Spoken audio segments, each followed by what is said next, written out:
downcountry, agro XC, upduro. People are calling mountain bikes all sorts of made-up terminology these days, and it makes people cringe down to the core. But to me, it means getting experimental. A few years ago, Braden Bringhurst did a rad tribute, and I didn't realize it till now making this video. This was filmed right here in Bentonville, and the dude was going absolutely crazy. One thing that stuck out was he had this bike made. It looks really cool and everything, but he called it something special that I had never heard of before. He called it an upduro, and I thought, what does that mean exactly? But I think I have an idea of what upduro might be, and I think I want to try it out on this bike right here. This is my 2024 Polygon Colossus N7. It's a budget enduro bike with 170 millimeters travel front and rear, and surprisingly, they're selling this thing for only $17.99 right now. I can't believe they're selling them that low. It's an insane deal. So here's the thing. This Colossus weighs 38.5 pounds right now, heavy just like any other enduro bike. But I want to lighten this bike up to 35 pounds and make it ride like a trail bike. And to do that, I'm gonna do some pretty funky things today.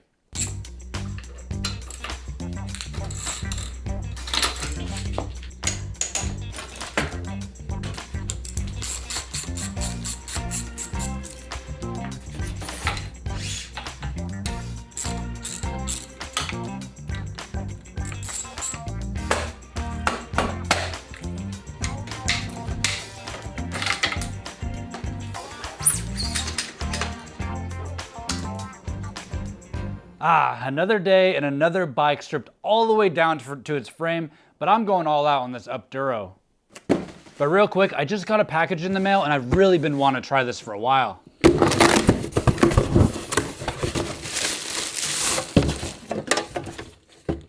So yeah, this is a water drop ED01 water filter, and it's electric. I've said this in videos before, but hydration is kind of difficult for me. If I don't drink a ton of water, well then I get migraines. Well, my water in my house tastes kind of funky, and this water filter, a pure filter that I've used in the past, it's just such a nuisance and it's just not cutting it anymore. So Water Drop reached out to me and said they wanted to sponsor a video and send me this water filter, and I was like, yeah, absolutely. I would love for the water in my water bottles to taste good on a ride for once. I guess it's a 15 cup water tank.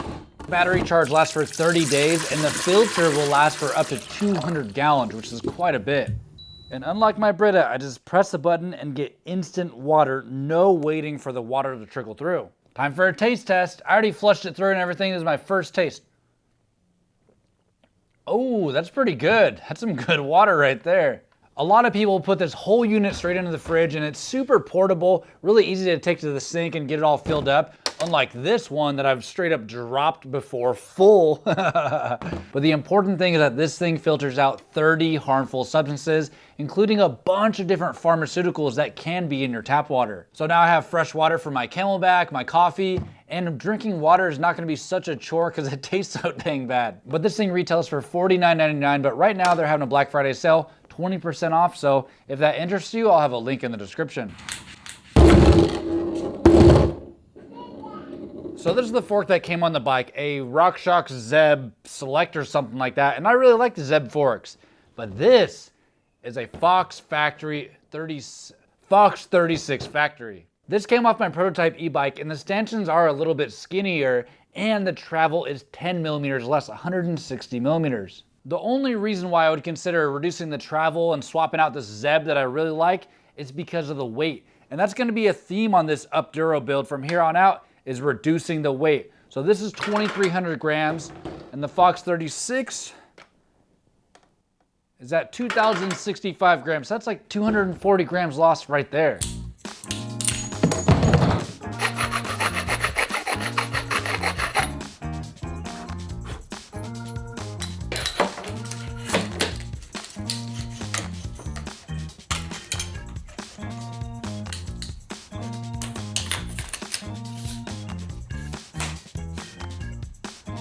All right, next up, some big areas to save weight are cranks and a dropper.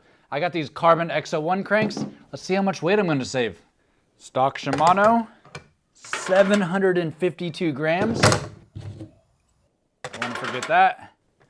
This is my power meter. I might do a little bit of training on this bike, I don't know yet.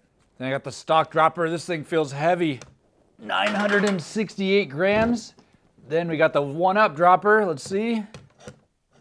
Oh, not that much, 826. I thought I'd lose more weight with this.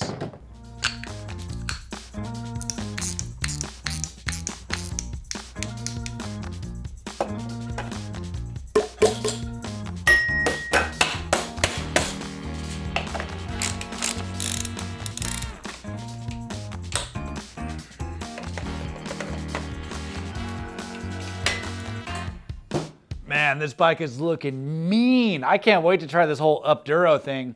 But the last thing I'm gonna do is, I'm gonna catch a lot of flack for this, but I gotta figure out if this thing works. I'm gonna take the bird wheels, carbon hoops, all that stuff with XC tires and put it onto this bike. That's gonna shave some weight. All right, let's do it.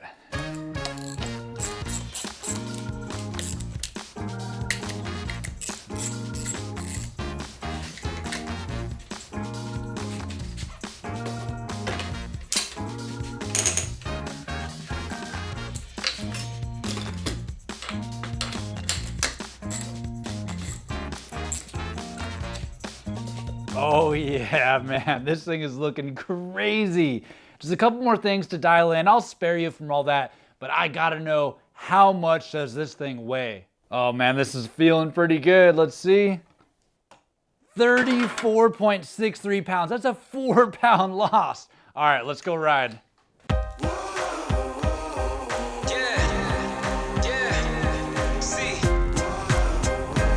I don't need recognition. I'm on a mission. I'm paying dues. I'm in position. I'm staying up. It's getting late. You're doing good. I'm doing great. Recognition. It is a cold one today. I got heavyweight base layer on top and bottom, but I'm here at Kohler and I want to find out if I made a mistake on this Enduro or if it's going to be just an absolute blast. I'm going to get warmed up on a Fireline.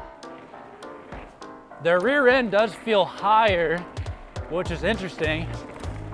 And it's like, if I made a mistake, I can easily redo this.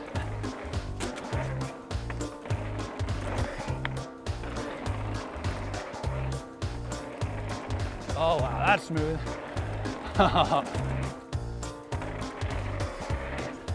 Yeah, I highly encourage people to try XC tires at least once. Like for this stuff, you don't need a Maxxis Minion. It's smooth. It's hard packed. And it's so fun having low rolling resistance. Oh man, this is good.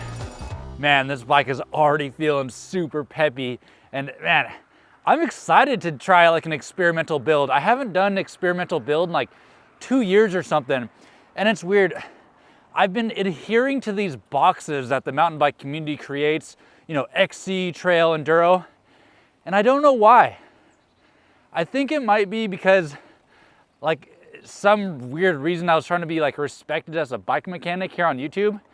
But you know, I'm done with all that. And if I were to adhere to that box for this bike, you know, typical enduro bike with big beefy tires and everything, well, I probably wouldn't ride this bike that often because it's just not that fun here in Bentonville to ride an enduro bike. And that's what it comes down to, having fun on the bike. When the cameras are off and the video is posted, I'm the one riding these bikes at the end of the day, and I want to ride something that's fun.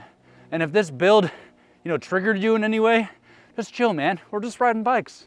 Putting lightweight XC type parts on an enduro bike does worry me, like if it's going to be as capable. But hey, I just arrived to drop the hammer, so I'm gonna go send it. All right, let's scope this out, see how it's looking. All right, looks pretty good. Let's send it. All right, here we go.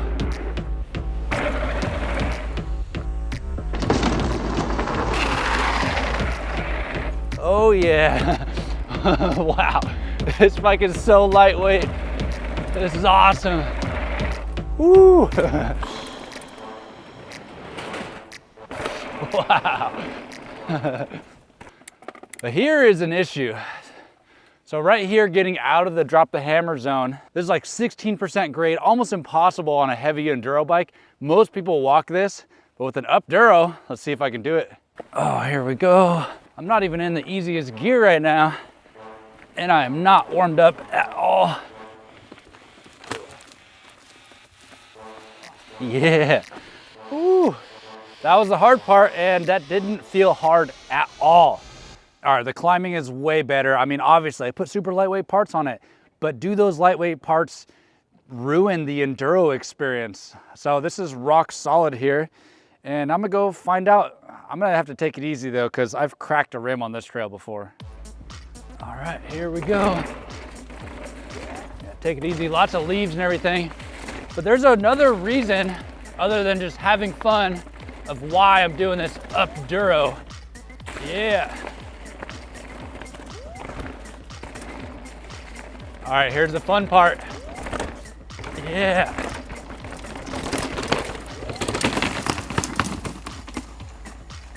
All right, here goes a rock garden. Oh, look, it's Jared from Cure Cycling.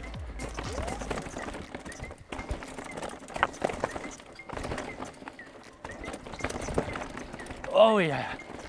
Oh, I couldn't talk there. It's pretty spicy. Yeah, wow. Oh yeah, man. So that was like one of the hardest chunk technical trails in all of Bentonville, and it did just fine. So I think this Upduro project is actually a success. Maybe I'll put a little bit more of a beefy tire on the front just for some more grip. But I mean, it climbs well, it jumps well, it does all the tech like I want it to. But the reason why I'm doing this in the next couple builds, the next couple videos, is I think I want to get back into training and maybe even racing. So during this winter time, I don't know, I'm still debating if I want to sink that much time into it where I'm just training 10, 15 hours a week. And let me know if you guys have any experience with training and what do you guys think about it. But with that said, I'm gonna go spin a couple more laps to get my fitness level up. And if you wanna win a DJI Osmo Action 4, check my Instagram at SagaMTB. See you on the next one.